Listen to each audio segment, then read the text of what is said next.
I fell into a burning ring of fire. I went down, down, down, and the flames went higher. And it burns, burns, burns, the ring of fire, the ring of fire. Well, as I said before, I'm trying to practice with this song by Johnny Cash because, after all, I've been called, or I've even called myself excuse me, the Johnny Cash of the gospel revolution, and I think it's really, it's pretty cool, pretty appropriate, but God's fire, when the Bible talks about God being a consuming fire, and even in the scriptures, uh, it's God is love. So God's fire is basically a consuming fire of love. It's His love that purifies and consumes all things. This fire doesn't torment or destroy the recipients of that love, and all of creation is the recipients of God's love.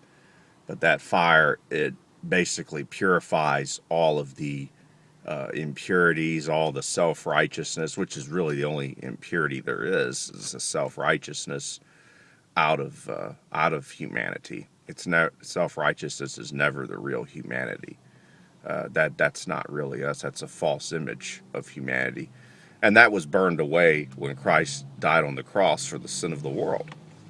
And when He rose from the dead, the meaning of His resurrection is that a new creation of humanity has been risen, a spiritual being, a spiritual race of humanity that is righteous and holy in the sight of God. And who we are at our true core is love, pure love and grace and peace. And that's really the part of us that leaves this body and goes into heaven, and which is the real us anyway. This is the real humanity.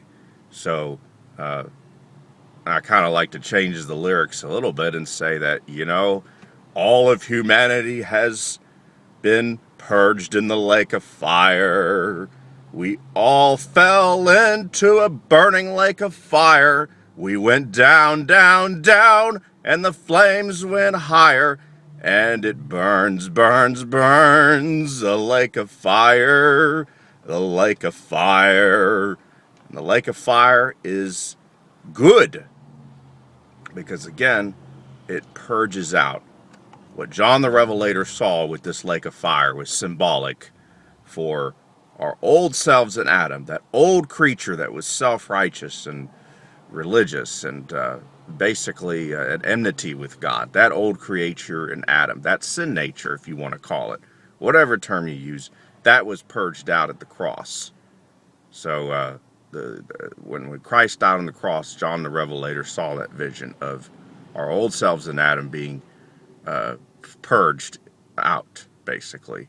And that's what went into the lake of fire. So the lake of fire doesn't harm humans.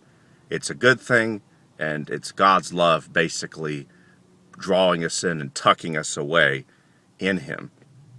And we are all righteous and holy and perfect in His sight. And that's really, in a nutshell, the good news of the gospel. God was in Christ, reconciling the world to Himself, not imputing their trespasses to them. You can read it for yourself in 2 Corinthians 5, chapter 5, verse 19. All right, that's enough for now. I try to keep this under 5 minutes. I don't want to turn this into an hour-long sermon. I've rambled on enough, and I'll keep practicing with the Johnny Cash song.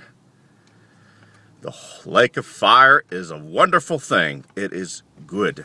Grace and peace to you, and I love you all in the Lord.